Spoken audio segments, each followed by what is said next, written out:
அந்த அந்த சந்தர்ப்பத்தில் தான் இன்னைக்கு நான் இங்கே வேல்ஸ்க்கு வந்திருக்கேங்க. ஸோ அவங்கள நான் ரிக்வெஸ்ட் பண்ணேன், மீடியா கேட்குறாங்க, எங்களுக்கு ஒரு சின்ன ஒரு ஹால் கொடுங்க, நான் அவங்களோட மீட் பண்ணிக்கிறேன் அப்படின்ட்டு. ஸோ தேங்க்யூ வேல்ஸ் ஆர்கனைஸ் பண்ணி கொடுத்ததுக்கு. எல்லாருக்கும் நான் ஆன்சர் பண்ணுறேன், ஒரு கவலையும் இல்லை.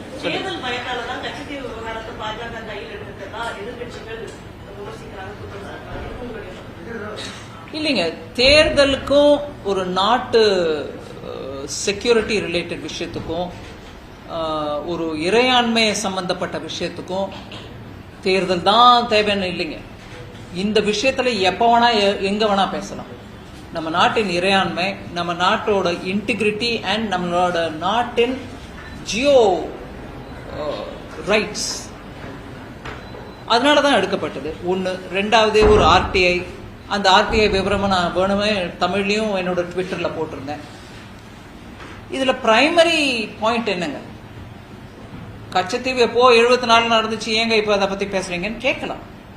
ஆனா அப்போல இருந்து சராசரி 50 வருஷத்துக்கு ஒரு உண்மைக்கு புறம்பான பிரச்சாரம் நடந்துட்டு இருக்கு.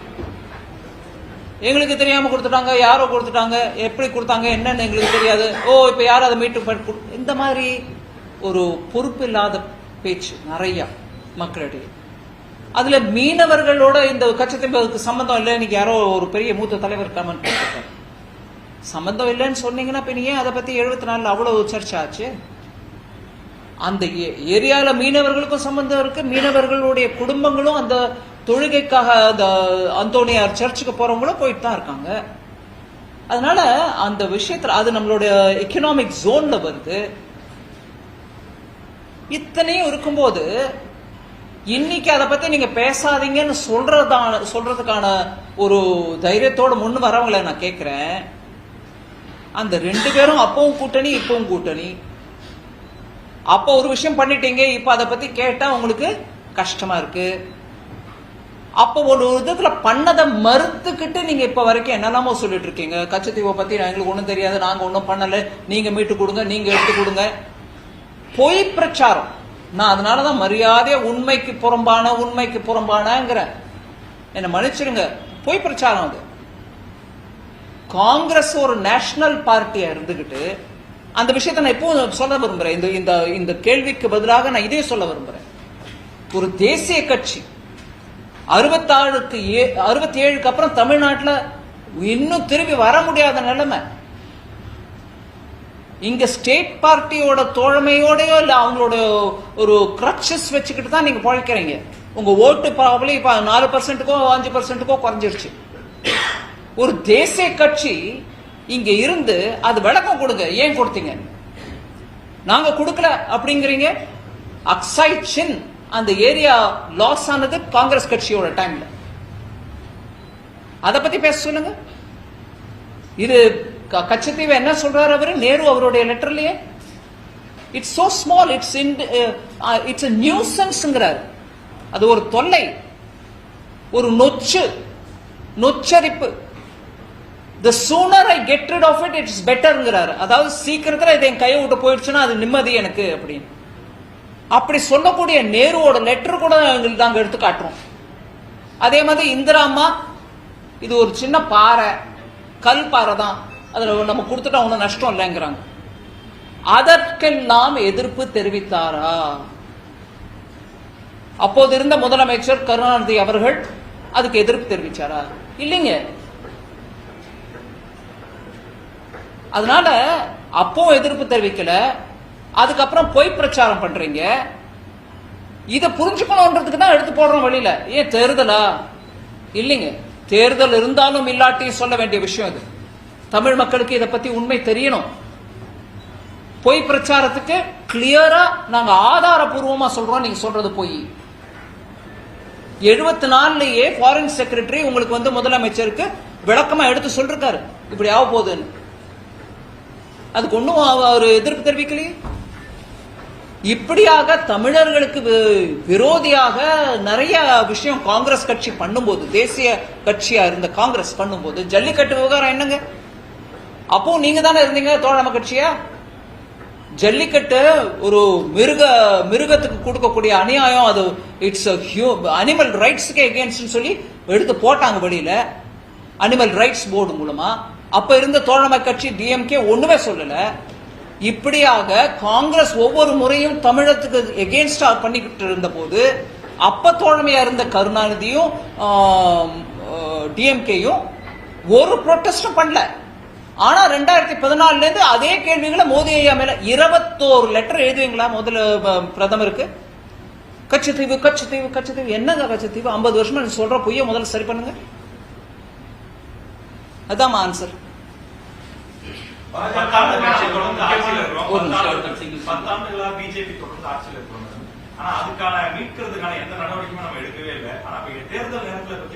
நான் திருப்பியே தான் சொல்றேன், தேர்தல் நேரம்னு இல்ல, முகூர்த்த நேரம்னு இல்ல, சுப முகூர்த்த நேரம்னு இல்ல. எந்த நேரத்துல வேணாலும் ஒரு நாட்டின் ஒரு பகுதி இழக்கப்பட்டதுன்ற விஷயத்தை பேசுறதுக்கு ஒரு முகூர்த்தம் தேவையில்லைங்க.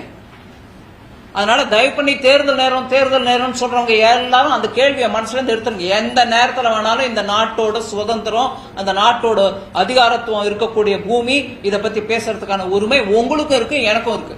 நான் பேசுவோம். நீங்க கேட்கிற கேள்விக்கு வரேன். இப்ப 10 வருஷமா என்ன பண்ணீங்க நீங்க அதை பத்தி அப்படின்னு நீங்க கேக்குறீங்க. 2 கோர்ட்ல ரிட்டு பெட்டிஷன் இருக்குதுங்க. 2 ரிட்டு பெட்டிஷன் சுப்ரீம் கோர்ட்ல இருக்குது.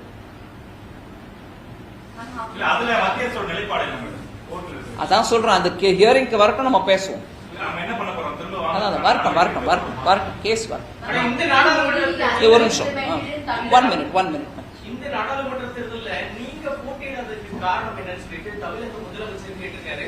தேர்தல் நிதி பத்திரங்கள் மூலமாக அதிகமாக பணம் பெற்ற பாஜக உங்களை கைவிட்டு தமிழிசை சவுந்தரராஜன் பலிக்கேடா ஆகியிருக்கிறது. அவங்க அதை எப்படி வேணா பார்க்கட்டும். எங்க கட்சி எப்படி தீர்மானிக்குதோ அப்படிதான் நான் நடப்பேன். எங்க கட்சி என்ன கண்டெஸ்ட் பண்ணுமானா போவேன், இல்லைன்னா இல்ல. தேர்தல் பத்திரங்கள் மூலமா தான் பணம் வருது, அதை வச்சுட்டு உங்களை கைவிட்டுட்டாங்க, உங்களை போட்டி போடணும் வைக்கிறாங்க அப்படிங்கிறாங்களே. நான் கேட்கிறேன், திமுக வரலையே தேர்தல் பத்திரம் மூலமா பணம்? 90% மொத்தமா அவங்களுக்கு தேர்தலுக்கு பணம் வருதுன்னா, கட்சிக்கு பணம் வருதுன்னா, 100 ரூபா வருதுன்னா 90 ரூபா ஒரே ஆளுகிட்ட இருந்து வந்திருக்கு. ஏன் வந்துச்சுங்க? அவங்களுக்கு என்ன கொடுக்கல் வாங்கல் பண்றீங்க? நான் அதையும் கேட்கிறேன். எங்க கட்சி தீர்மானம் எடுக்கும் யார போட்டி போட வைக்கணும், போட்டி போட வைக்க வேண்டாம்னு. இந்த முறையா, அடுத்த முறையா, போன முறையா, அதெல்லாம் கட்சி. ஒரு நிமிஷம் அவங்களுக்கு முடிக்கல. நான் கொஞ்சம் லாங் ஆன்சர்ஸ் கொடுப்பேன், பொறுத்துக்கோங்க. சோ அது கட்சி தீர்மானமா? அதுல முதலமைச்சர் இவ்வளவு தீவிரமா இன்ட்ரெஸ்ட் எடுத்து பாப்பாரு நான் நினைக்கல. ஏன்னா அவங்க கட்சிக்கு நிறைய விஷயம் இருக்கு இங்க. சில பேர் கொடுக்குறாங்க, சில பேர் கொடுக்கல, கொடுத்தவங்களுக்கு சப்போர்ட் பண்றாங்க, எப்படி பண்றாங்கன்னு தெரியல, இதெல்லாம் இருக்கு. அதனால அவர் அதை கொஞ்சம் கவனிச்சுக்கணுமே தவிர இதெல்லாம் கேட்கறது தேவையே இல்லை. அது ஒவ்வொரு கட்சிக்கும் அவங்க விவகாரம். பாஜக மிக முக்கிய தலைவர் நீங்க. இப்ப இந்த மக்களவை தேர்தலில் வந்து போட்டியிருந்து பணம் இல்லைன்னு சொல்லிட்டு சரியாக. இப்ப இந்த நிலையில வந்துட்டு உங்க கட்சி வந்துட்டு எந்த ஒரு உதவியும் செய்யல. இல்லைங்க, முக்கியமான தலைவரோ முக்கியமில்லாத தலைவரோன்ற பாகுபாடே இல்லை. எல்லாரும் கட்சி தொண்டர்கள் தான். நானும் அதுல கட்சியில ஒரு தொண்டன் தான். என் கட்சி எப்ப தீர்மானிக்குமோ அப்பதான் நான் போட்டிக்கு வருவேன். அதுதான் விஷயம். வர ஒரு நிமிஷம்.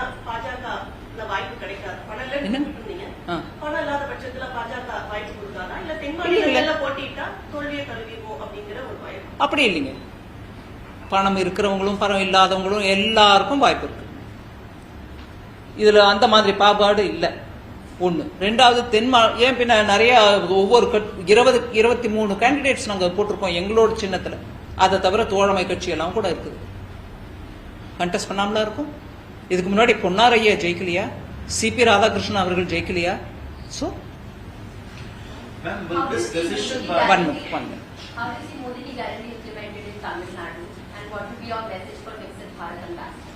Modi ki guarantee has been implemented following the central government's steps, but in some cases, of course, you had stickers put on Modi's name that it is a scheme which is run by the local government and not the central government. So the attempts have been there to scuttle those Modi ki guarantee wala schemes which are aimed at common man, and the state government has periodically tried to show it off as if it is their project when it is a central government's project. For a classic example, even the 100% funded complete free food grain program. It took very many number of months for the state government to clearly say we have nothing in this, it is all central government funded. Housing program, PM Awas Yojana, was also like this. You will have small PM Awas Yojana board here, but a huge big photo of the CM. So, PM Modi's guarantee, which are 10 in number, are being implemented, but very many attempts by the state government to usurp it, to take it away, to take the credit away for itself, has been happening. You have failed in propaganda of this thing, which they have. Do you think that you have failed in doing propaganda of your achievements? No, we do say the facts, but if there is blatant appropriation, அதாவது ஒரு பயமோ இல்ல ஒரு கூச்சமோ இல்ல கேள்வி கேட்பாங்களேன்ற ஒரு தடுக்கமோ இல்லாம நடுக்கமோ இல்லாம இது எங்க ப்ரோக்ராம்னு அப்படியே ஒரு போர்டே மறைச்சு போட்ட மாதிரி போட்டீங்கன்னா வருவோம், நாங்களும் வந்து கேட்க தான் கேஸ் செய்வோம். பட் ஃபெயில்டா சக்சீடடா இல்ல, அல்டிமேட்லி அந்த மக்களுக்கு போய் சேருதான்னு பாக்குறது தான் எங்களோட முதல் கடமை. We will take the credit also, but first priority is I want it to reach the people. One minute.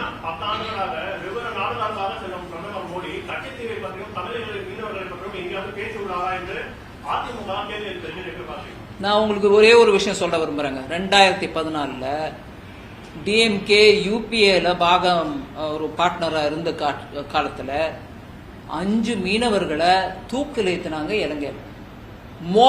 முதல்ல மோடி ஐயா பண்ணது என்னன்னா, இலங்கை அரசோட பேசி அந்த தூக்கிலிடப்பட்ட 5 மீனவர்களை உயிரோட அவங்க வீட்டுல கொண்டு வந்து இறக்கினார். இது யூபிஏ டைம்ல தூக்கிலிடப்பட்ட கேஸ்.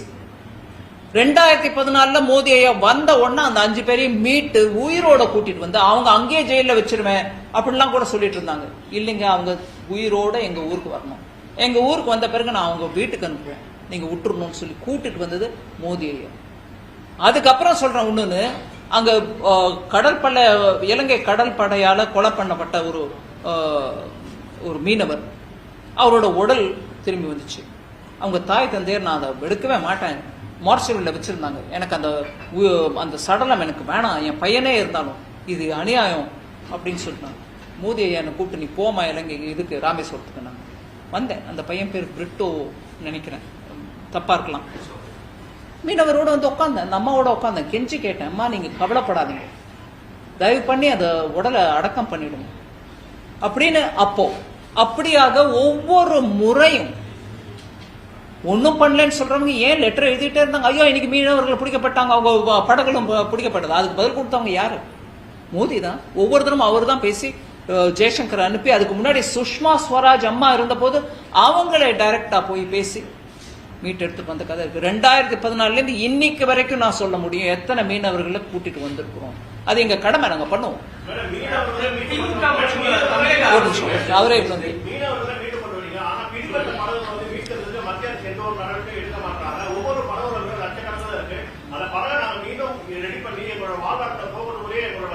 ரெண்டாவது கேள்வி.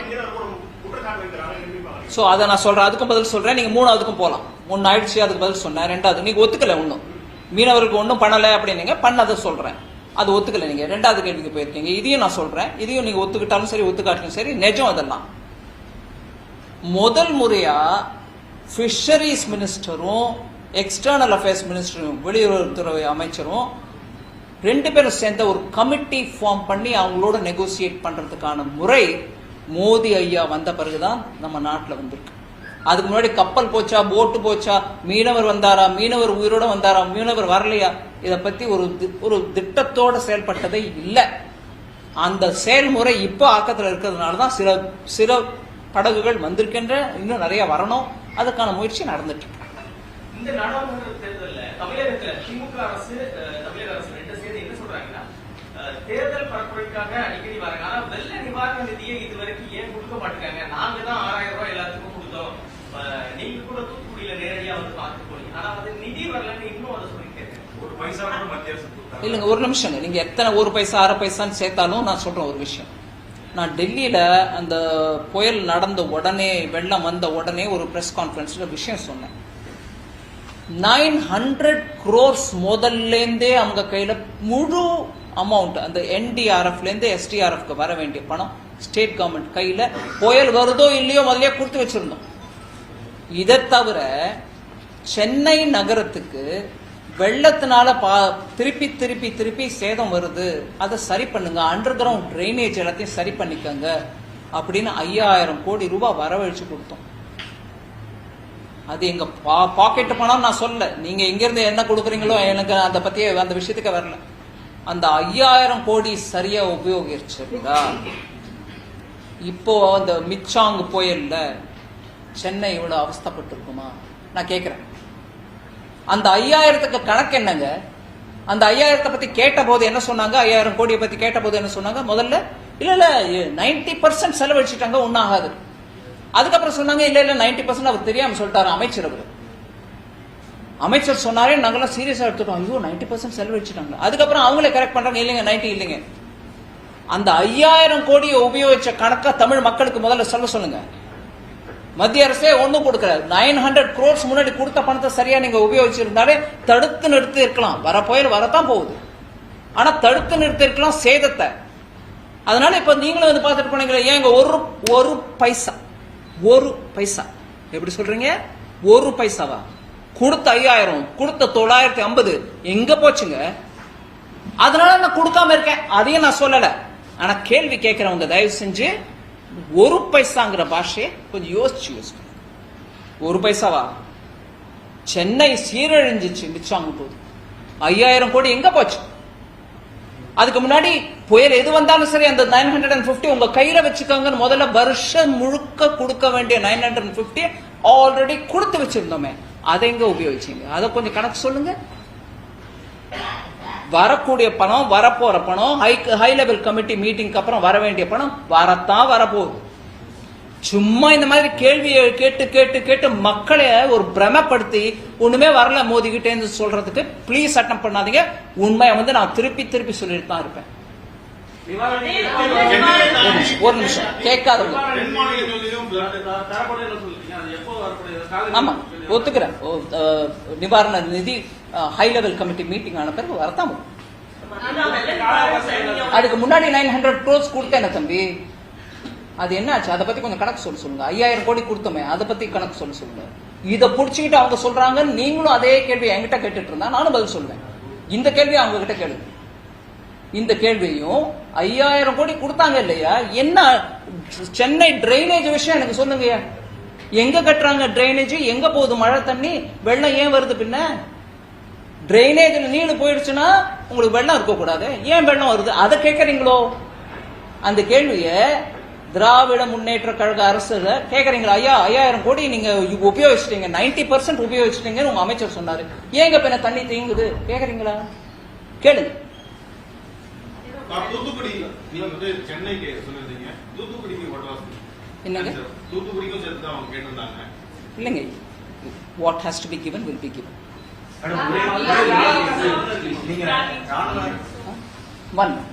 ராணுவத்துறை அமைச்சராக இருக்கும்போது தமிழ்நாடு வந்து ஒரு பயங்கரவாத நாடா வந்து, அதாவது மாநிலமா மாறிட்டு இருக்குன்னு சொல்லியிருக்கீங்க. இப்போ வந்து போதையின் நம்ம மாநிலமா அமைக்கு எப்படி பாருங்க? வருத்தத்தோட பாக்குறேன், கண்ணீர் வருது. தமிழ்நாடு இப்படி ஆயிடுச்சாங்க. நீங்க சொன்ன பயங்கரவாதம் எப்படி இருக்கு? இல்ல அதான் கேக்குறீங்க. இப்போ போதைங்கிறோம், அப்பவும் நான் சொன்னது உண்மைதான், இப்போ நான் சொன்னது உண்மைதான். அப்பவும் வருத்தத்தோட சொன்னேன், இப்போ வருத்தத்தோட தான் சொல்றேன்.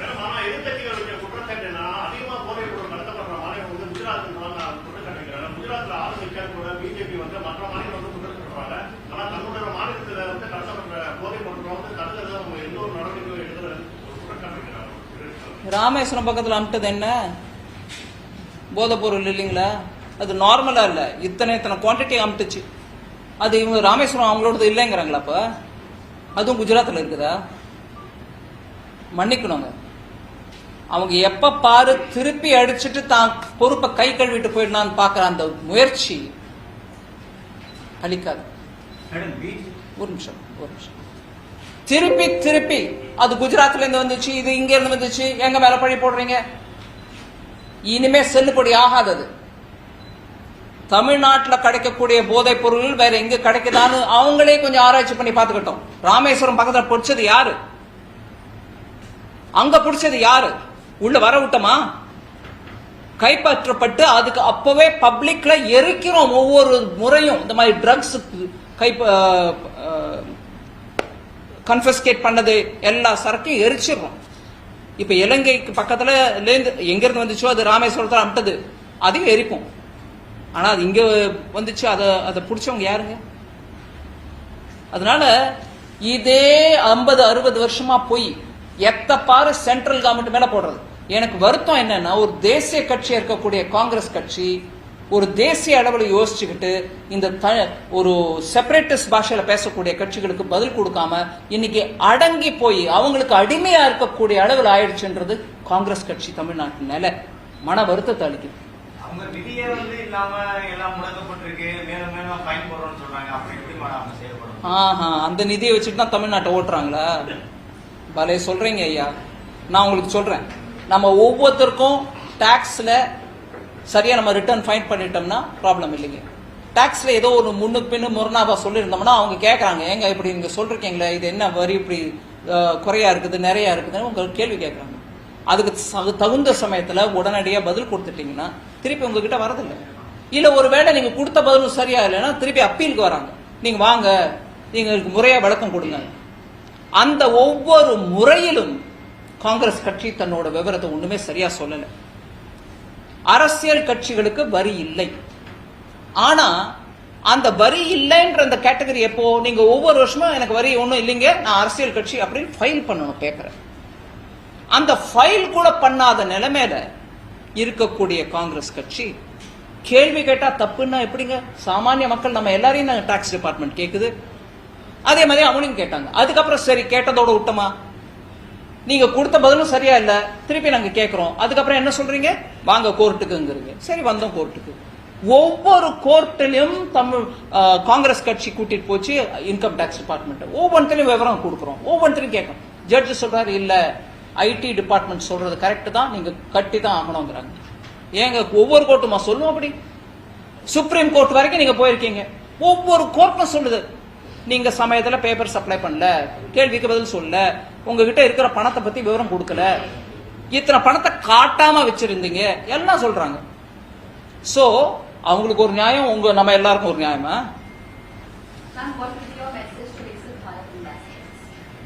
It was very nice today in this campus talking to the Vikasit Bharat ambassadors. I would like them to be activated. They should be participating in the development of this country. We need to leave this country a lot more, with good opportunities and make entrepreneurship a very virtuous thing so that people get rewarded for that. நீங்க கேட்கல? Chief minister Kejriwal அவர்கள் திஹார் ஜெயில அனுப்பப்பட்டிருக்கார்.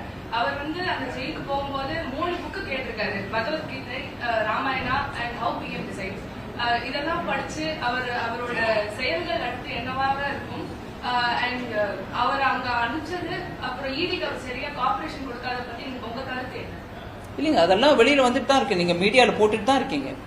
அதனால முதல்ல அவருடைய ஒரு நிலைப்பாடு அப்படிதான் இருக்கு. 8-9 முறை சம்மன்ஸ் கொடுத்தா கூட நான் போக மாட்டேன். நான் பேச்சுக்கு சொல்றேன், கம்பேரிசன் இல்லைங்க. அதே தேர்தல் சமயம், ஐயா தேர்தல் பேசுறீங்களே, அதே தேர்தல் சமயத்துல தான் மோடி சீஃப் மினிஸ்டரா இருந்த போது சிபிஐ அவர் கூப்பிட்டாங்க, வந்து கேள்விக்கு பதில் சொல்லுங்க. அப்ப மோடி சொல்லல, என்ன தேர்தல் சமயத்துல இப்படி நான் பண்றீங்க, ஜனநாயகத்துக்கே கேடுன்னு சொல்லல. அவர் கூப்பிடுறீங்களா, வரேன் வாங்க. 8 மணி நேரம் கேள்வி கேட்டாங்க, ஒரு பச்சை தண்ணி கூட குடிக்காம பதில் சொன்னார். சொல்லிட்டு வெளியில வந்தாரு, சொன்னாங்க இந்த மாதிரி மீடியா கேட்டாங்க, சிபிஐ கேள்வி கேட்டாங்க, நான் முழுமையா பதில் கொடுத்துட்டு வந்திருக்கிறேன். அது ஒரு தரம் கூப்பிட்டதுக்கு. இங்க 8 தரம் கூப்பிட்டு 9ஆம் முறை கோர்ட்டுக்கு போய் அவர் வரவே மாட்டேங்கிறார், நாங்க எப்படிங்க நடத்துறதுன்னு கேட்ட பிறகு கோர்ட் இல்ல நீங்க போய்தான் ஆகணும்னு சொன்ன பிறகு வந்தாரு. சோ அவர் முதல்ல இருந்து கோஆபரேட் பண்றதுக்கான இதுல இல்ல, மூடுல இல்ல. இன்னைக்கும் அப்படிதான் இருக்காரு, இனிமே அப்படிதான் இருப்பாரோ என்னவோ. ரொம்ப நன்றிங்க. பாஜக அருணாச்சல அருணாச்சல் பிரதேச பத்தி நேத்திக்கும் பேசியிருக்காரு வெளியுறவுத்துறை அமைச்சர். அதுக்கு முன்னாடியும் பிரதமர் ஐயாவே சொல்லிருக்காரு, it is part of India, it shall continue to be a part of India. And யார் என்ன பேர் மாத்திக்கிட்டாலும் எங்களுக்கு கவலை இல்லை, அது நம்மளோட நாட்டு.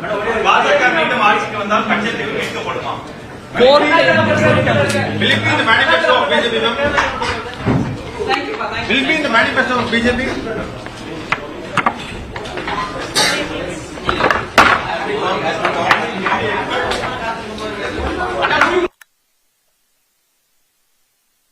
You are the one from CNN. நல்லா இருக்கேன்ப்பா. எங்க அந்த சிஎன்என்ல இருந்து வந்தவங்க அந்த ஏர்போர்ட்ல என்ன பார்த்த அம்மா, அவங்க யாரு? She'll take from ANN. No, that's fine. What's her name? Purnima She met me in the airport yesterday. நேத்து மேடம் இல்லீங்களா? நீங்க அவங்க தரப்புல வந்திருக்கீங்களா? ஓ சரி, because she told me sir நாளைக்கு நான் உங்ககிட்ட பேசுறேன். அவங்க வரலையா இன்னைக்கு? சரி போனோம், அதனால after this can you give us 3 minutes each? No, I have to rush to the airport. நான் இதுக்கே நான் எதுக்கு ஒத்துக்கிட்டேன்னா you get to tell me. I'll be coming again. I'll do it afterwards.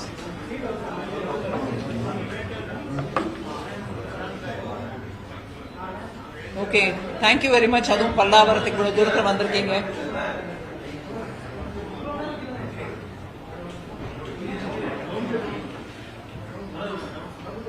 நீங்க வேணா முன்னாடி வந்துருங்களேன், அவருக்கு இடைஞ்சல இருக்குன்னா அந்த பக்கம் உட்காந்துட்டாங்க. இல்ல அந்த பக்கம் வந்துருங்க, பரவாயில்லையாப்பா? சரி. ஸோ பல்லாவரம் வரைக்கும் வந்ததுக்கு ரொம்ப நன்றி. நேற்றுக்கு என்ன ஆக்சுவலாக ஏர்போர்ட்டில் பார்த்து நிறைய பேர் கேட்டீங்க, ஏதாவது பைட் கொடுக்குறீங்களா என்னன்னு. சொன்னேன் இங்கே நிகழ்ச்சிக்கு வரேன், இதுக்கப்புறம் நான் ஒன்றா பேசுகிறேன். ஸோ பர்டிகுலராக சொல்கிறதுக்கு ஒன்றும் இல்லை, நீங்கள் கேள்வி ஏதாவது இருந்தால் கேளுங்க. பட் எலெக்ஷன் கேம்பெயின் ஸ்டார்ட் ஆயிடுச்சு, பிஜேபியில் மேனிஃபெஸ்டோ எழுதுகிற வேலையும் ஆரம்பிச்சிருச்சு, டிக்கெட் டிஸ்ட்ரிபியூஷன் எல்லா இடத்துலையும் கொடுத்துட்டாங்க, அனௌன்ஸ்மெண்ட் பண்ணிட்டாங்க. ஃபர்ஸ்ட் ஃபேஸ் தமிழ்நாடு எலெக்ஷன் தீவிரமாக கேம்பெயின் நடந்துட்டுருக்கு. ஸோ இந்த சந்தர்ப்பத்தில் ஒரு விகசித் பாரத் அம்பாசிடர்ஸ்ன்ட்டு யூனிவர்சிட்டியில் இருக்கக்கூடிய காலேஜஸில் இருக்கக்கூடிய மாணவர்களோட பேசுறதுக்கான ஒரு ப்ரோக்ராம் ஒன்று ஒரு தனியார் குரூப் நடத்திட்டு இருக்காங்க. அதில் சில பேரை இன்வைட் பண்ணுறாங்க. நான் இந்த இன்விடேஷன் எனக்கு கிடச்சதுனால ஒரு தினம் அஸ்ஸாமுக்கு போயிருந்தேன், கவுஹாட்டியில் ஐஐடி கவுஹாட்டியில் பேசுறதுக்கு. ஐஐடி கவுஹாட்டி அதுக்கு சுற்றுப்புறத்தில் இருக்கக்கூடிய காலேஜஸ் எல்லாரையும் கூட கூப்பிட்டுருந்தாங்க. இப்போ இங்கே கூப்பிட்டுருக்காங்க, அதனால இன்னைக்கு இங்கே வந்திருந்தேன். நடுவில் 2-3 இடத்துல கேண்டிடேட்ஸ்க்கு கேம்பெயின் பண்ணுறதுக்கு நான் போயிருந்த போது திருவனந்தபுரத்தில் ராஜீவ் சந்திரசேகரோட கேம்பெயினுக்கு போயிருந்த போது அங்கேயும் சில மாணவர்களை சந்திக்கிறதுக்கான ஒரு கூட்டத்தில் சந்திக்கிறதுக்கான வாய்ப்பு கிடச்சிது. அந்த அந்த சந்தர்ப்பத்தில் தான் இன்னைக்கு நான் இங்கே வேல்ஸ்க்கு வந்திருக்கேங்க. ஸோ அவங்கள நான் ரிக்வெஸ்ட் பண்ணேன், மீடியா கேட்குறாங்க, எங்களுக்கு ஒரு சின்ன ஒரு ஹால் கொடுங்க, நான் அவங்களோட மீட் பண்ணிக்கிறேன் அப்படின்ட்டு. ஸோ தேங்க்யூ வேல்ஸ் ஆர்கனைஸ் பண்ணி கொடுத்ததுக்கு. எல்லாருக்கும் நான் ஆன்சர் பண்ணுறேன், ஒரு கவலையும் இல்லை. சொல்லுங்க.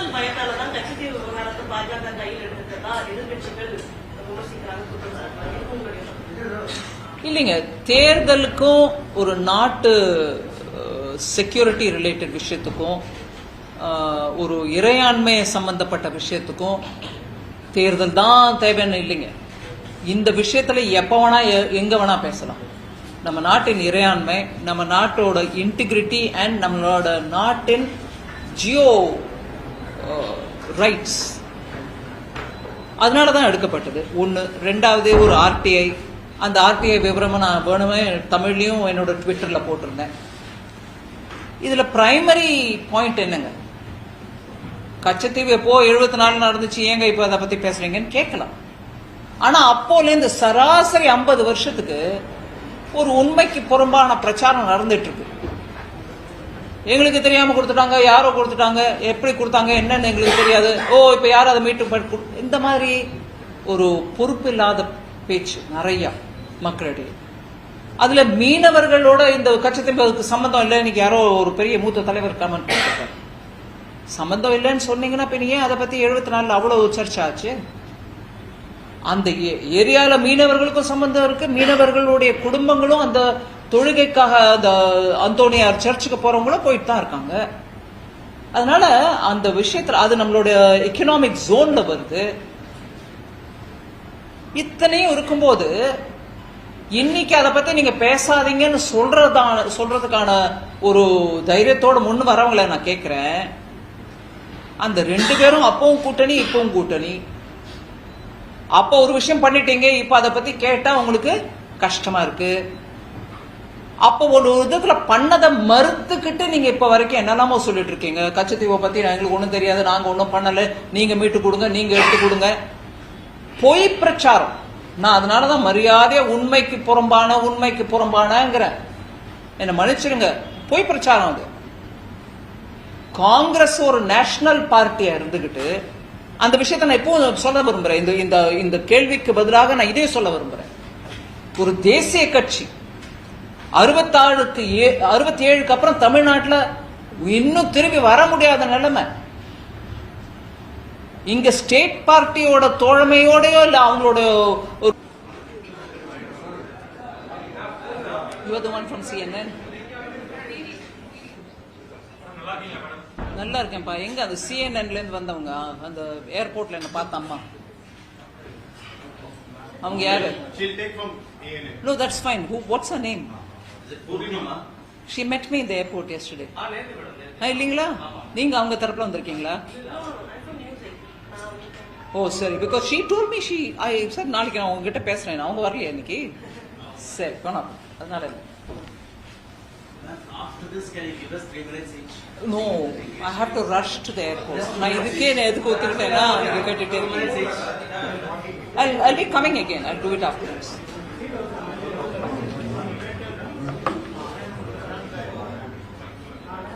Okay, thank you very much. அதுவும் பல்லாவரத்துக்கு இவ்வளவு தூரத்துல வந்திருக்கீங்க.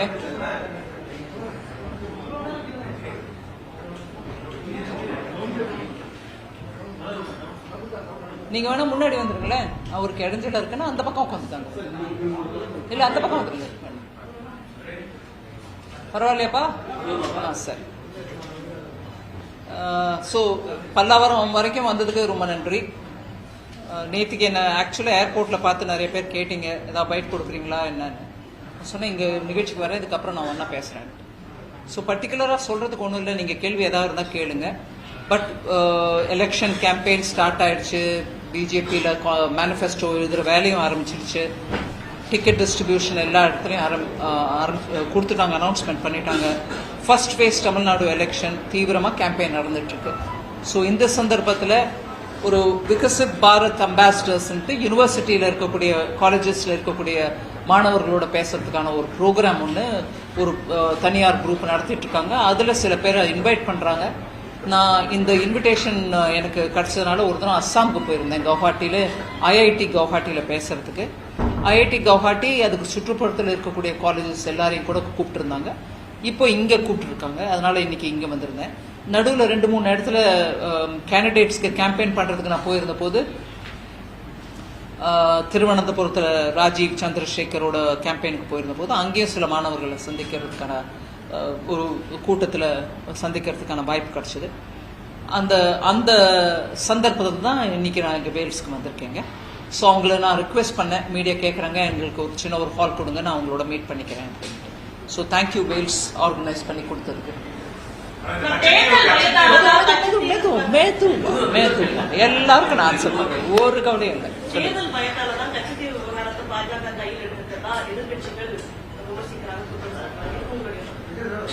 இல்லைங்க, தேர்தலுக்கும் ஒரு நாட்டு செக்யூரிட்டி ரிலேட்டட் விஷயத்துக்கும் ஒரு இறையாண்மை சம்பந்தப்பட்ட விஷயத்துக்கும் தேர்தல் தான் தேவைன்னு இல்லைங்க. இந்த விஷயத்துல எப்ப வேணா எங்க வேணா பேசலாம். நம்ம நாட்டின் இறையாண்மை, நம்ம நாட்டோட இன்டிகிரிட்டி அண்ட் நம்மளோட நாட்டின் ஜியோ ரைட்ஸ் அதனாலதான் எடுக்கப்பட்டது. ஒன்று. ரெண்டாவது ஒரு ஆர்டிஐ. அந்த ஆர்டிஐ விவரமா நான் வேணுமே தமிழ்லயும் என்னோட ட்விட்டர்ல போட்டிருந்தேன். இதுல பிரைமரி பாயிண்ட் என்னங்க, கச்சத்தீவு எப்போ 74 நடந்துச்சு, ஏங்க இப்ப அதை பத்தி பேசுறீங்கன்னு கேட்கலாம். ஆனா அப்போல இருந்து சராசரி 50 வருஷத்துக்கு ஒரு உண்மைக்கு புறம்பான பிரச்சாரம் நடந்துட்டு இருக்கு. எங்களுக்கு தெரியாம கொடுத்துட்டாங்க, யாரோ கொடுத்துட்டாங்க, எப்படி கொடுத்தாங்க என்னன்னு எங்களுக்கு தெரியாது, இப்ப யாரும் அதை மீட்டு இந்த மாதிரி ஒரு பொறுப்பு இல்லாத பேச்சு நிறைய மக்களிடையே. அதுல மீனவர்களோட இந்த கச்சத்தீவுக்கு சம்பந்தம் இல்லை. இன்னைக்கு யாரோ ஒரு பெரிய மூத்த தலைவர் கமெண்ட் பண்ணிருக்காரு. சம்பந்தம் இல்லைன்னு சொன்னீங்கன்னா இப்ப ஏன் அதை பத்தி 74 அவ்வளவு சர்ச்சை ஆச்சு? அந்த ஏரியால மீனவர்களுக்கும் சம்பந்தம் இருக்கு. மீனவர்களுடைய குடும்பங்களும் அந்த தொழுகைக்காக அந்த அந்தோனியார் சர்ச்சுக்கு போறவங்களும் போயிட்டு தான் இருக்காங்க. அதனால அந்த விஷயத்துல அது நம்மளோட எக்கனாமிக் ஜோன்ல வருது. இத்தனையும் இருக்கும்போது இன்னைக்கு அதை பத்தி நீங்க பேசாதீங்கன்னு சொல்றதுக்கான ஒரு தைரியத்தோட முன்னு வரவங்களை நான் கேட்கிறேன். அந்த 2 பேரும் அப்பவும் கூட்டணி இப்பவும் கூட்டணி. அப்ப ஒரு விஷயம் பண்ணிட்டீங்க, இப்ப அதை பத்தி கேட்டா உங்களுக்கு கஷ்டமா இருக்கு. அப்ப ஒரு விதத்துல பண்ணதை மறுத்துக்கிட்டு நீங்க இப்ப வரைக்கும் என்னெல்லாமோ சொல்லிட்டு இருக்கீங்க. கச்சத்தீவை பத்தி எங்களுக்கு ஒண்ணும் தெரியாது, நாங்க ஒன்னும் பண்ணல, நீங்க மீட்டு கொடுங்க, நீங்க எடுத்து கொடுங்க. பொய் பிரச்சாரம். நான் அதனாலதான் மரியாதையா உண்மைக்கு புறம்பானங்கிற என்ன மன்னிச்சிருங்க. பொய் பிரச்சாரம் அது. காங்கிரஸ் ஒரு நேஷனல் பார்ட்டியா இருந்துகிட்டு அந்த விஷயத்தை நான் எப்பவும் சொல்ல விரும்புறேன். இந்த கேள்விக்கு பதிலாக நான் இதே சொல்ல விரும்புறேன். ஒரு தேசிய கட்சி 67க்கு அப்புறம் தமிழ்நாட்டில் இன்னும் திரும்பி வர முடியாத நிலைமை. இங்க ஸ்டேட் பார்ட்டியோட தோழமையோடயோ இல்ல அவங்களோட ஒரு கிரட்சஸ் வச்சுக்கிட்டு தான் நீங்க பழைக்கிறீங்க. உங்க ஓட்டு ப்ராபபிலி இப்ப 4%க்கோ 5%க்கோ குறைஞ்சிருச்சு. ஒரு தேசிய கட்சி இங்க இருந்து அது விளக்கம் கொடுங்க. ஏன் கொடுத்தீங்க? நாங்க கொடுக்கல அப்படிங்கிறீங்க. அக்ஸை சின் அந்த ஏரியா லாஸ் ஆனது காங்கிரஸ் கட்சியோட டைம்ல. அத பத்தி பேச சொல்லுங்க. இது கச்சத்தீவை என்ன சொல்றாரு அவரு? நேரு அவருடைய லெட்டர்லயே it's so small, it's a நியூசன்ஸ்ங்கறாரு. அது ஒரு தொல்லை, ஒரு நொச்சரிப்பு. The sooner I get rid of it, it's betterங்கறாரு. அதாவது சீக்கிரத்துல இதை என் கையை விட்டு போயிடுச்சுன்னா அது நிம்மதி எனக்கு அப்படின்னு. அப்படி சொல்லக்கூடிய நேருவோட லெட்டர் கூட நாங்க எடுத்து காட்டுறோம். அதே மாதிரி இந்திரா அம்மா இது ஒரு சின்ன பாறை, கல் பாறை தான், அதுல நம்ம கொடுத்துட்டா ஒன்னும் நஷ்டம் இல்லைங்கிறாங்க. அதற்கெல்லாம் எதிர்ப்பு தெரிவித்தாரா? அப்போது இருந்த முதலமைச்சர் கருணாநிதி அவர்கள் அதுக்கு எதிர்ப்பு தெரிவிச்சாரா? இல்லைங்க. அதனால அப்போ எதிர்ப்பு தெரிவிக்கல. அதுக்கப்புறம் பொய் பிரச்சாரம் பண்றீங்க. இதை புரிஞ்சுக்கணும்ன்றதுக்கு தான் எடுத்து போடுறோம் வெளியில. ஏன் தேர்தலா? இல்லைங்க. தேர்தல் இருந்தாலும் இல்லாட்டியும் சொல்ல வேண்டிய விஷயம் இது. தமிழ் மக்களுக்கு இதை பத்தி உண்மை தெரியணும். பொய் பிரச்சாரத்துக்கு கிளியரா நாங்க ஆதாரபூர்வமா சொல்றோம். நீங்க சொல்றது பொய்.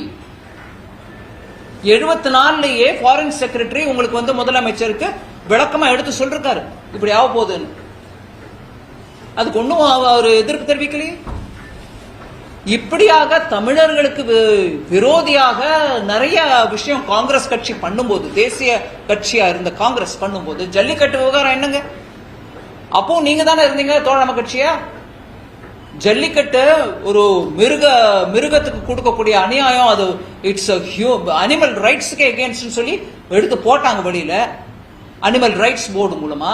அப்ப இருந்த தோழமை கட்சி டிஎம்கே ஒண்ணுமே சொல்லல. இப்படியாக காங்கிரஸ் ஒவ்வொரு முறையும் தமிழகத்துக்கு எகேன்ஸ்டா பண்ணிக்கிட்டு இருந்த போது அப்ப தோழமையா இருந்த கருணாநிதியும் டிஎம்கேயும் ஒரு ப்ரொட்டஸ்டும் பண்ணல. ஆனா 2014 இருந்து அதே கேள்விகளை மோடி ஐயா மேல 21 லெட்டர் எழுதுவீங்களா முதல்ல பிரதமருக்கு? கச்சத்தீவு கச்சத்தீவு கச்சத்தீவு. என்னங்க கச்சத்தீவு? 50 வருஷமா நீ சொல்ற பொய்ய முதல்ல சரி பண்ணுங்க. அதான் ஆன்சர்.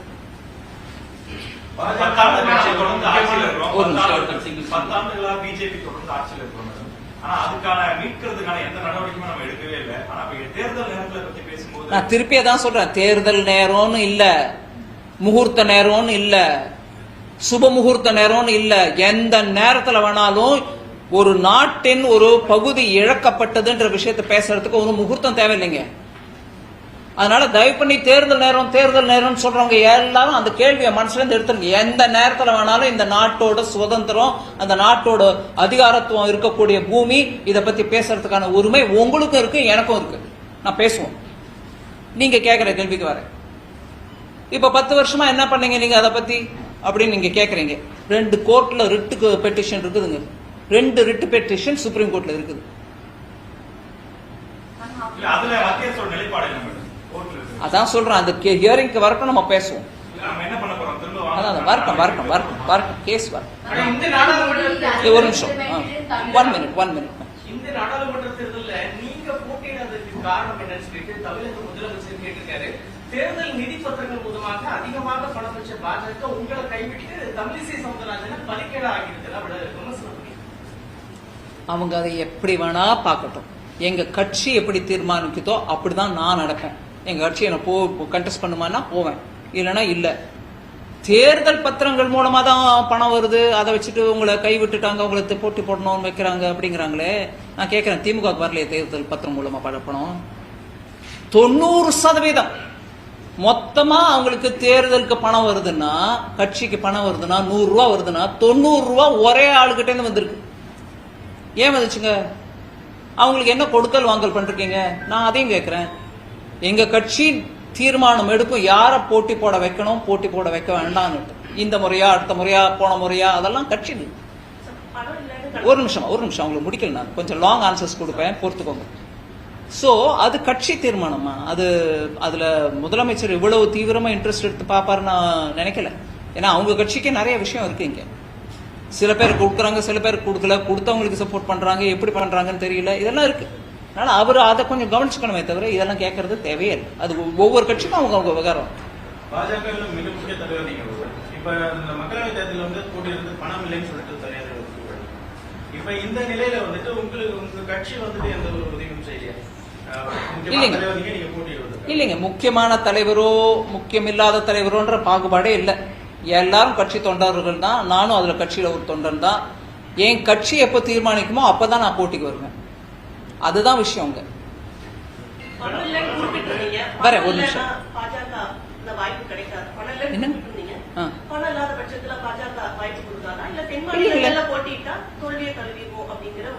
அப்படி இல்லைங்க, பணம் இருக்கிறவங்களும் பணம் இல்லாதவங்களும் எல்லாருக்கும் வாய்ப்பு இருக்கு. இதுல அந்த மாதிரி பாகுபாடு இல்லை. ஒண்ணு. ரெண்டாவது, ஏன் பின்ன நிறைய ஒவ்வொரு 23 கேண்டிடேட்ஸ் நாங்க போட்டிருக்கோம் எங்களோட சின்னத்துல. அதை தவிர தோழமை கட்சி எல்லாம் கூட இருக்குது. கண்டெஸ்ட் பண்ணாமலா இருக்கும். இதுக்கு முன்னாடி பொன்னாரையா ஜெயிக்கலையா? சிபி ராதாகிருஷ்ணன் அவர்கள் ஜெயிக்கலையா? சோ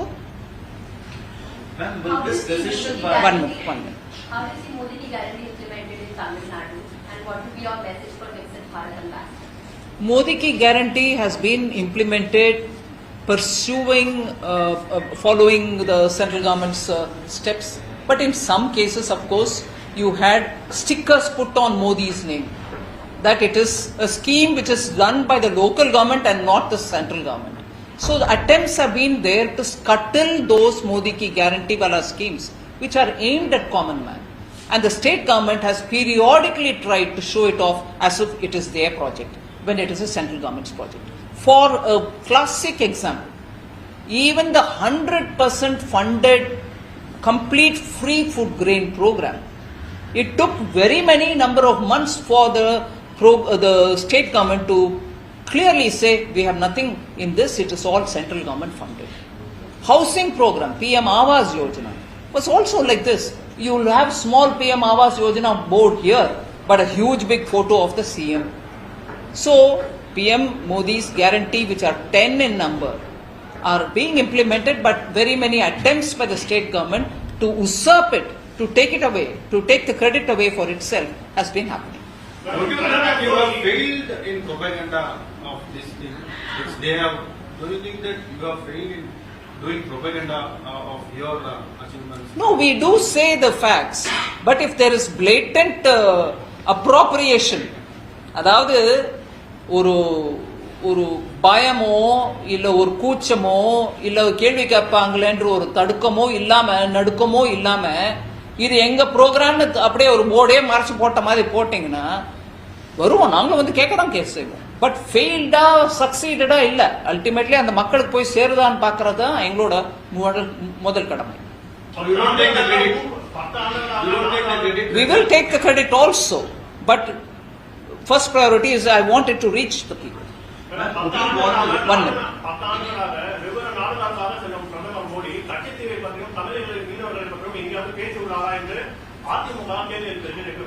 நான் உங்களுக்கு ஒரே ஒரு விஷயம் சொல்ல விரும்புறேங்க. 2014 டிஎம்கே யூபிஏல பாகம் ஒரு பார்ட்னரா இருந்த காலத்துல 5 மீனவர்களை தூக்கில் ஏத்தினாங்க இலங்கை.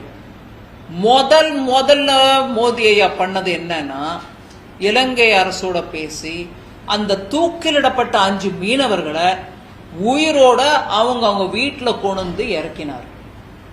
இது யூபிஏ டைம்ல தூக்கிலிடப்பட்ட கேஸ். 2014 மோடி ஐயா வந்த உடனே அந்த 5 பேரையும் மீட்டு உயிரோட கூட்டிட்டு வந்து அவங்க அங்கேயே ஜெயில வச்சிருவேன் அப்படிலாம் கூட சொல்லிட்டு இருந்தாங்க. இல்லைங்க, அவங்க உயிரோட எங்க ஊருக்கு வரணும், எங்க ஊருக்கு வந்த பிறகு நான் அவங்க வீட்டுக்கு அனுப்புவேன், நீங்க விட்டுறணும்னு சொல்லி கூட்டிட்டு வந்தது மோடி ஐயா. அதுக்கப்புறம் சொல்றேன் இன்னொன்னு, அங்க இலங்கை கடல் படையால கொலை பண்ணப்பட்ட ஒரு மீனவர், அவரோட உடல் திரும்பி வந்துச்சு. அவங்க தாய் தந்தையர் நான் அதை எடுக்கவே மாட்டேன், மார்ஷலில் வச்சிருந்தாங்க, எனக்கு அந்த சடலம் எனக்கு வேணாம், என் பையனே இருந்தாலும் இது அநியாயம் அப்படின்னு சொன்னாங்க. மோடி ஐயா என்னை கூப்பிட்டு நீ போமா இலங்கை இதுக்கு ராமேஸ்வரத்துக்கு. நான் வந்தேன். அந்த பையன் பேர் பிரிட்டோ நினைக்கிறேன், தப்பா இருக்கலாம். மீனவரோட வந்து உட்காந்தேன், அந்த அம்மாவோட உட்காந்தேன், கெஞ்சி கேட்டேன், அம்மா நீங்க கவலைப்படாதீங்க, தயவு பண்ணி அந்த உடலை அடக்கம் பண்ணிடுங்க அப்படின்னு. அப்படியாக ஒவ்வொரு முறையும் ஒன்னும் பண்ணலன்னு சொல்றவங்க ஏன் லெட்டர் எழுதிட்டே இருந்தாங்க. ஐயோ இன்னைக்கு மீனவர்கள் பிடிக்கப்பட்டாங்க, அவங்க படகுகளும் பிடிக்கப்பட்டது. அதுக்கு பதில் கொடுத்தவங்க யாரு? மோடி தான். ஒவ்வொரு தினமும் அவர் தான் பேசி ஜெய்சங்கர் அனுப்பி, அதுக்கு முன்னாடி சுஷ்மா ஸ்வராஜ் அம்மா இருந்த போது அவங்களே டைரக்டா போய் பேசி மீட் எடுத்துட்டு வந்த கதை இருக்கு. 2014 இன்னைக்கு வரைக்கும் நான் சொல்ல முடியும் எத்தனை மீனவர்களை கூட்டிட்டு வந்திருக்கிறோம். அது எங்க கடமை, நாங்க பண்ணுவோம். ஒரு நிமிஷம், அவரே வந்து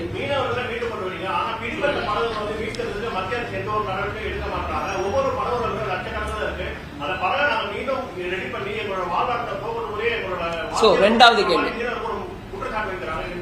அதை நான் சொல்றேன், அதுக்கும் பதில் சொல்றேன். நீங்க 3வதுக்கும் போலாம். 1 ஆயிடுச்சு, அதுக்கு பதில் சொன்னேன். 2வது நீங்க ஒத்துக்கல, ஒன்னும் மீனவருக்கு ஒன்னும் பண்ணல அப்படின்னு பண்ணதை சொல்றேன், அது ஒத்துக்கல. நீங்க 2வது கேள்விக்கு போயிருக்கீங்க. இதையும் நான் சொல்றேன், இதையும் நீங்க ஒத்துக்கிட்டாலும் சரி ஒத்துக்காட்டாலும் சரி நிஜம். அதெல்லாம் முதல் முறையா ஃபிஷரிஸ் மினிஸ்டரும் எக்ஸ்டர்னல் அஃபேர்ஸ் மினிஸ்டரும் வெளியுறவுத்துறை அமைச்சரும் 2 பேரும் சேர்ந்த ஒரு கமிட்டி ஃபார்ம் பண்ணி அவங்களோட நெகோசியேட் பண்றதுக்கான முறை மோடி ஐயா வந்த பிறகுதான் நம்ம நாட்டில் வந்திருக்கு.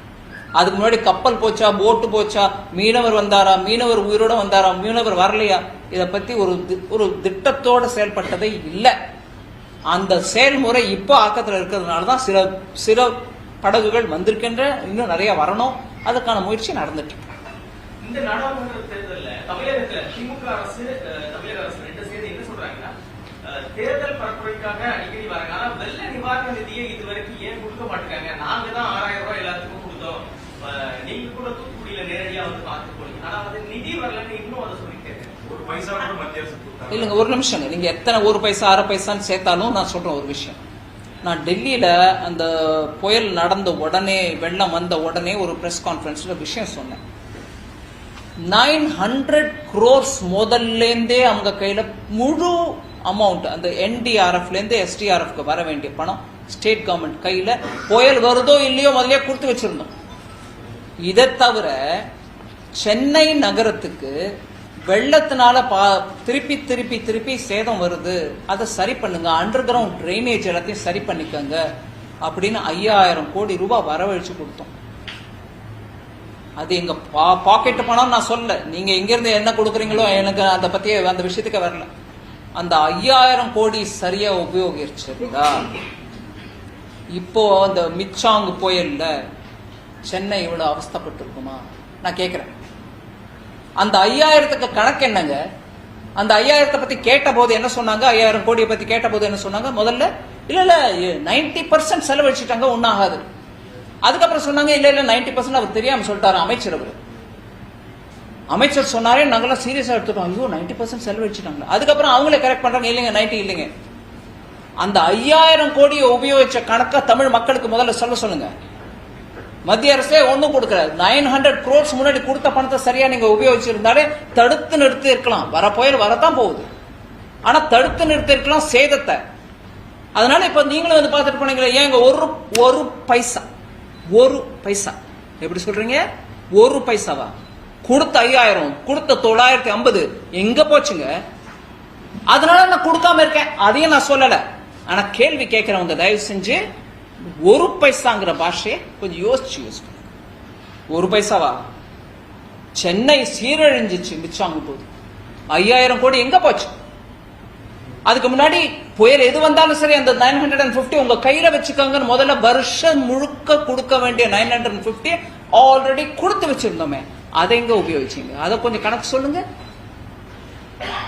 வரக்கூடிய பணம், வரப்போற பணம், ஹை லெவல் கமிட்டி மீட்டிங்க்கு அப்புறம் வர வேண்டிய பணம் வரத்தான் வரப்போகுது.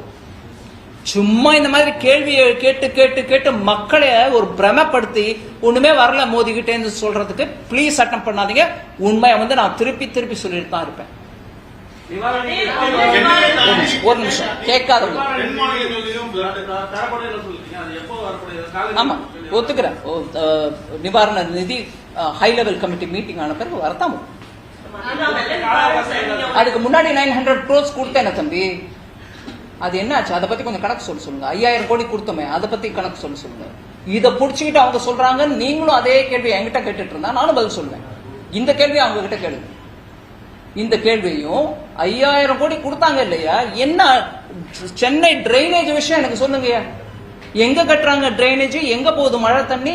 வெள்ளம் ஏன் வருது? பின்ன டிரைனேஜ்ல நீடு போயிடுச்சுன்னா உங்களுக்கு வெள்ளம் இருக்கக்கூடாது, ஏன் வெள்ளம் வருது? அதை கேட்கறீங்களோ?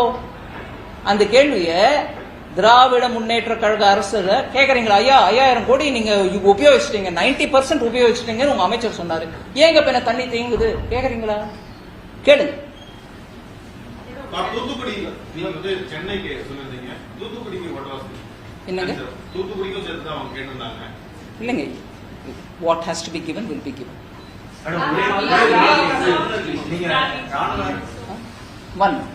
ராணுவத்துறை அமைச்சரா இருக்கும்போது தமிழ்நாடு வந்து ஒரு பயங்கரவாத நாடா வந்து, அதாவது மாநிலமா மாறிட்டு இருக்குன்னு சொன்னீங்க. இப்ப வந்து போதையின் நம்ம மாநிலமா இருக்கு, எப்படி பாருங்க? வருத்தத்தோட பாக்குறேன், கண்ணீர் வருது. தமிழ்நாடு இப்படி ஆயிடுச்சாங்க. நீங்க சொன்ன பயங்கரவாதம் எப்படி இருக்கு? இல்ல அதான் கேக்குறீங்க. இப்போ போதைங்கிறோம், அப்பவும் நான் சொன்னது உண்மைதான், இப்போ நான் சொன்னது உண்மைதான். அப்பவும் வருத்தத்தோட தான் சொன்னேன், இப்போ வருத்தத்தோட தான் சொல்றேன்.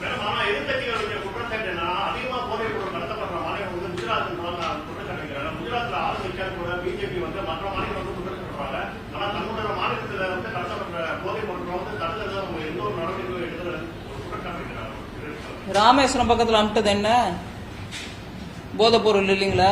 அது நார்மலா இல்ல, இத்தனை குவான்டிட்டி அமிட்டுச்சு. அது இவங்க ராமேஸ்வரம் அவங்களோடது இல்லைங்கிறாங்களா? அப்ப அதுவும் குஜராத்ல இருக்குதா? மன்னிக்கணுங்க. அவங்க எப்ப பாரு திருப்பி அடிச்சுட்டு தான் பொறுப்பை கை கழுவிட்டு போயிடலான்னு பாக்குற அந்த முயற்சி அளிக்காது. ஒரு நிமிஷம். திருப்பி திருப்பி அது குஜராத்ல இருந்து வந்துச்சு, இது இங்க இருந்து வந்துச்சு, எங்க மேல பழி போடுறீங்க? இனிமே செல்லுபடி ஆகாதது.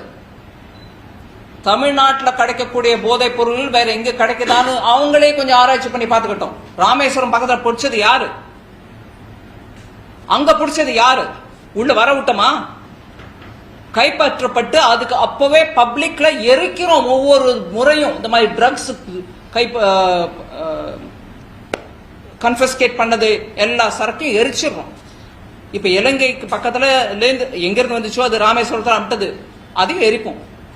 ஆனா அது இங்க வந்துச்சு, அதை பிடிச்சவங்க யாருங்க? அதனால இதே 50-60 வருஷமா போய் எத்த பாரு சென்ட்ரல் கவர்மெண்ட் மேல போடுறது.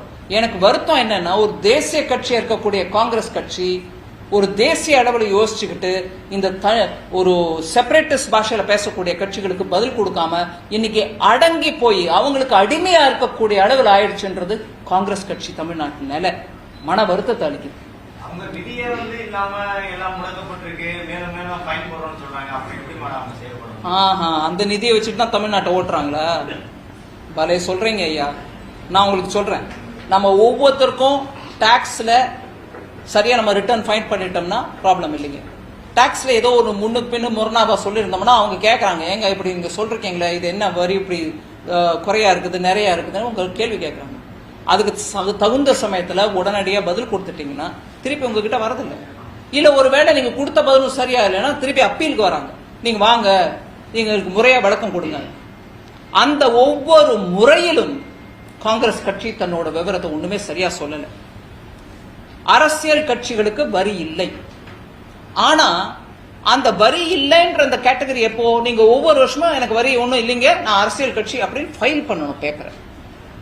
அந்த ஃபைல் கூட பண்ணாத நிலைமையில இருக்கக்கூடிய காங்கிரஸ் கட்சி கேள்வி கேட்டா தப்புன்னா எப்படிங்க? சாமானிய மக்கள் நம்ம எல்லாரையும் டாக்ஸ் டிபார்ட்மெண்ட் கேக்குது, அதே மாதிரி அவங்களும் கேட்டாங்க. அதுக்கப்புறம் சரி கேட்டதோட விட்டமா, நீங்க கொடுத்த பதிலும் சரியா இல்ல, திருப்பி நாங்க கேட்கிறோம். அதுக்கப்புறம் என்ன சொல்றீங்க? வாங்க கோர்ட்டுக்குங்கிறீங்க. சரி வந்தோம் கோர்ட்டுக்கு. ஒவ்வொரு கோர்ட்டிலும் தமிழ் காங்கிரஸ் கட்சி கூட்டிட்டு போச்சு இன்கம் டாக்ஸ் டிபார்ட்மெண்ட். ஒவ்வொன்றிலையும் விவரம் கொடுக்குறோம், ஒவ்வொன்றிலையும் கேட்கணும். ஜட்ஜ் சொல்றாரு இல்ல ஐடி டிபார்ட்மெண்ட் சொல்றது கரெக்ட் தான், நீங்க கட்டி தான் ஆகணுங்கிறாங்க. ஏங்க ஒவ்வொரு கோர்ட்டுமா சொல்லுவோம் அப்படி? சுப்ரீம் கோர்ட் வரைக்கும் நீங்க போயிருக்கீங்க, ஒவ்வொரு கோர்ட்டும் சொல்லுது நீங்க சமயத்துல பேப்பர் சப்ளை பண்ணல, கேள்விக்கு பதில் சொல்ல, உங்ககிட்ட இருக்கிற பணத்தை பத்தி விவரம் கொடுக்கல, இத்தனை பணத்தை காட்டாம வச்சிருந்தீங்க எல்லாம் சொல்றாங்க. சோ அவங்களுக்கு ஒரு நியாயம், உங்க நம்ம எல்லாருக்கும் ஒரு நியாயமா?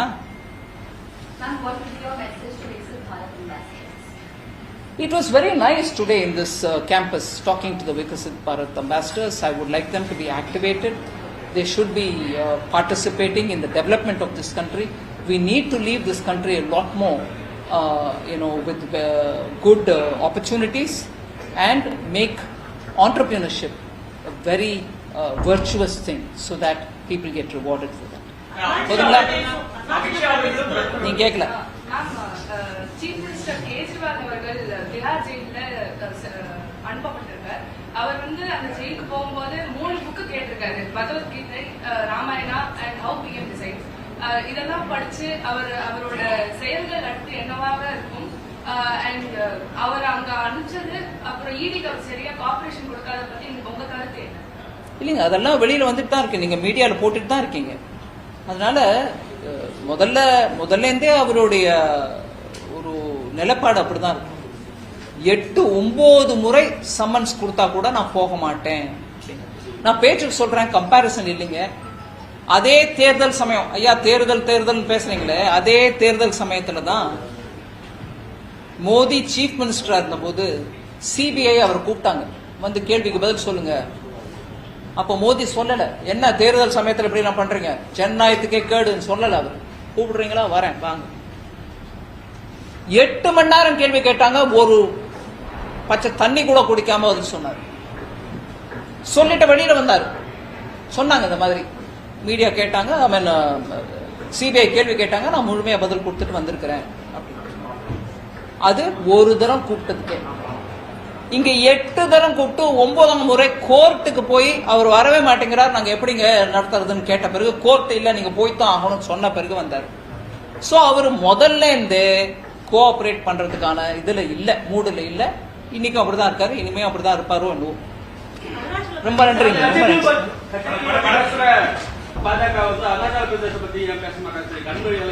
அருணாச்சல் பிரதேச பத்தி நேத்திக்கும் பேசியிருக்காரு வெளியுறவுத்துறை அமைச்சர். அதுக்கு முன்னாடியும் பிரதமர் ஐயாவே சொல்லிருக்காரு, it is part of India, it shall continue to be a part of India.